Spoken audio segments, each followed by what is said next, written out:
بسم اللہ والصلاۃ والسلام علی رسول اللہ وبعد۔ عبدالجلال صاحب نے 2 سوال پوچھا ہے۔ ان کا ایک سوال ہے کہ نفاق کیا ہے، اس کی وضاحت کر دیجیے۔ نفاق کیا ہے؟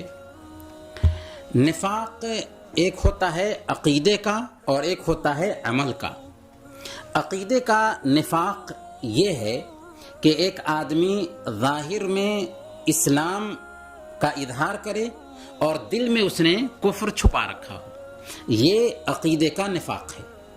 اور یہ نفاق کفر سے بھی زیادہ خطرناک ہے، کیونکہ اللہ تعالیٰ نے منافقین کے بارے میں جو عقیدے کا نفاق رکھتے ہیں ان کے بارے میں قرآن میں بیان فرمایا، ان المنافقین فی الدرک الاسفل من النار، کہ منافقین جہنم کے سب سے نچلے تہ میں ہوں گے۔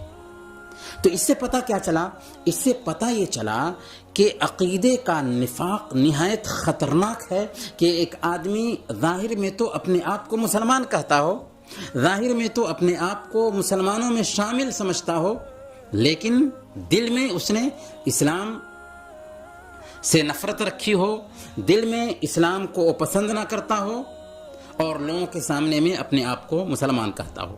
اور ایسے منافقین مسلم سماج میں افسوس کی بات یہ ہے کہ پائے جاتے ہیں، جو سماج میں رہتے ہیں، مسلم سماج میں گنے جاتے ہیں، لیکن ظاہر میں اپنے آپ کو مسلمان بھی ثابت کریں گے، لیکن دل ان کا اسلام سے مطمئن نہیں ہوتا، وہ منافقین ہیں۔ اور نفاق کی دوسری شکل ہوتی ہے عمل میں نفاق، اور اس کی وضاحت بھی اللہ کے نبی صلی اللہ علیہ وسلم نے کر دی ہے کہ جس کے اندر 3 صفتیں ہوں اس کے اندر نفاق کی صفتیں پائی جاتی ہیں۔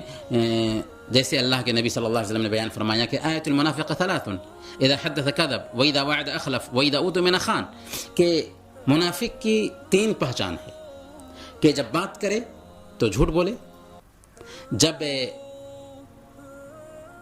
وعدہ کرے تو وعدہ خلافی کرے، اور جب اس کے پاس امانت رکھی جائے نا تو خیانت کر جائے۔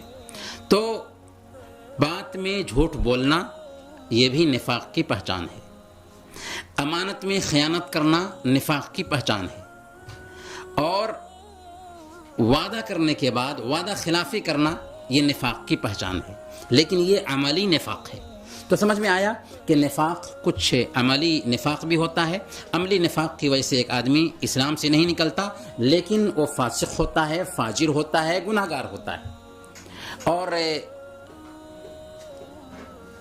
عقیدے کا نفاق جب ایک انسان کے اندر آتا ہے تو اسلام سے نکل جاتا ہے، اور وہ کافر اور مشرک سے بھی زیادہ بڑا مجرم ہوتا ہے، کیونکہ وہ مسلم سماج میں رہ کر کے مسلم سماج کے خلاف کام کر رہا ہوتا ہے، مسلمانوں کے خلاف کام کر رہا ہوتا ہے، مسلمانوں کو نقصان پہنچانے کے لیے سوچ رہا ہوتا ہے۔ اور ایسے لوگ آج مسلم سماج میں کم تعداد میں نہیں پائے جاتے۔ اللہ تعالیٰ ایسے لوگوں کے شر سے ہم سب کو بچائے۔